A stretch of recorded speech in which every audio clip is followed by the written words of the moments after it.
What's up, kiddos? It's time for our big kids book, The Alien Next Door, the new kid. Now, we are on chapters 5 and chapter 6, so let's see what our friend Zeke has been up to.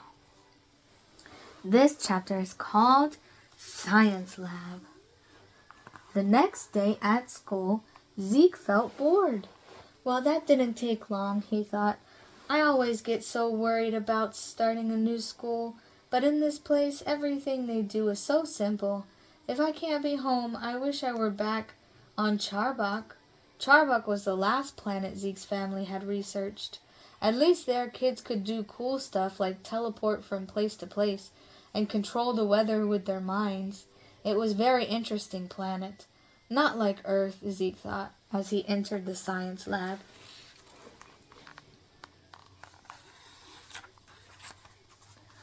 Okay, class, today's experiment is all about colors, said Mr. Mills, the science teacher.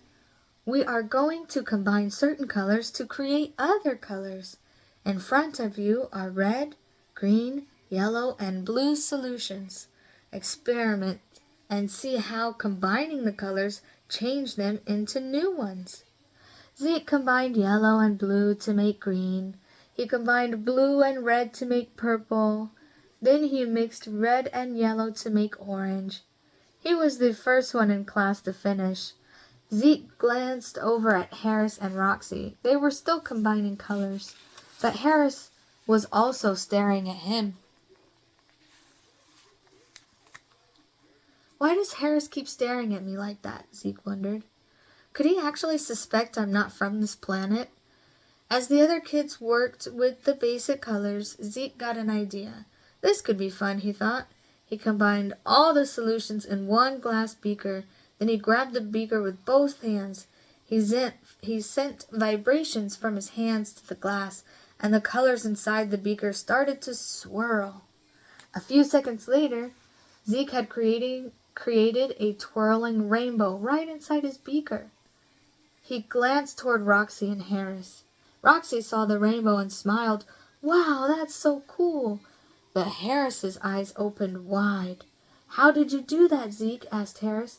That's impossible.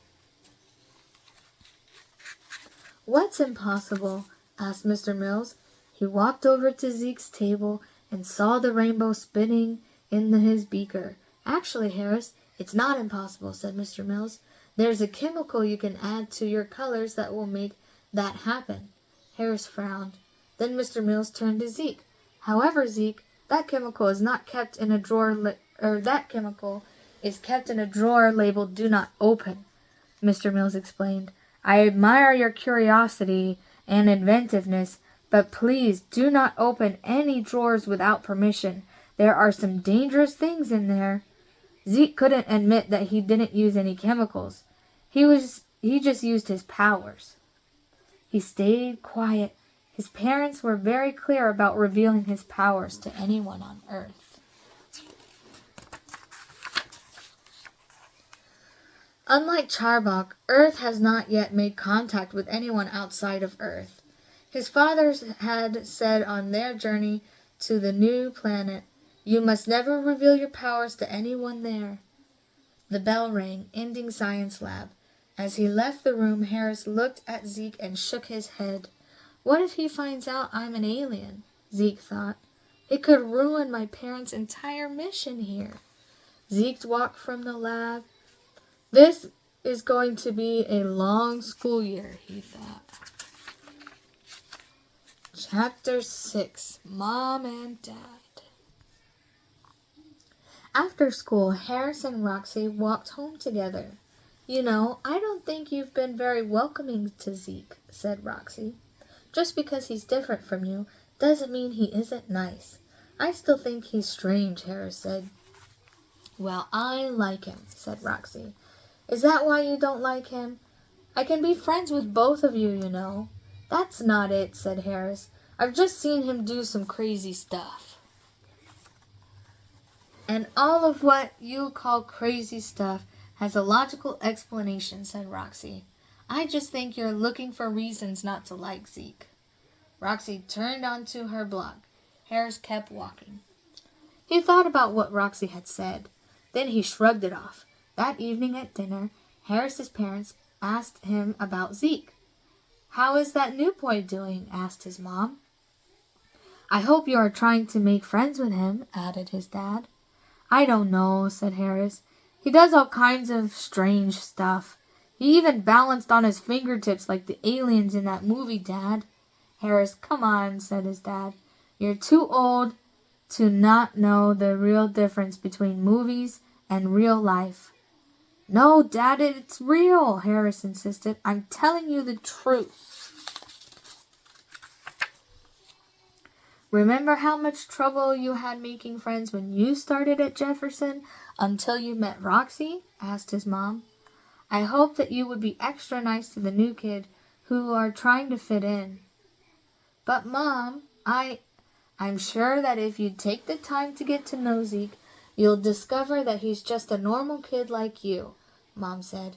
He might be different, but that's no reason not to be his friend. Harris went to his room after dinner and started his homework, but again he had trouble concentrating. Everyone is telling me that I'm wrong, but I know I'm not. I'm going to prove once and for all that Zeke is an alien. And that's the end of chapter 5 and 6.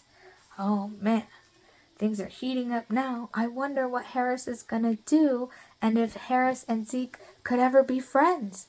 I don't know. Zeke can't have Harris know that he's a real alien because he doesn't want to jeopardize the mission. Oh my gosh. I wonder what's going to happen. Okay, catch me next time. Bye.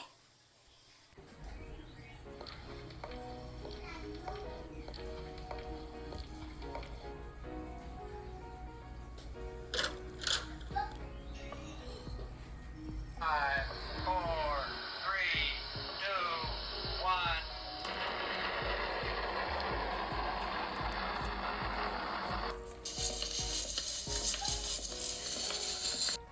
Houston to Hero Team 1. I'm cleared her story time.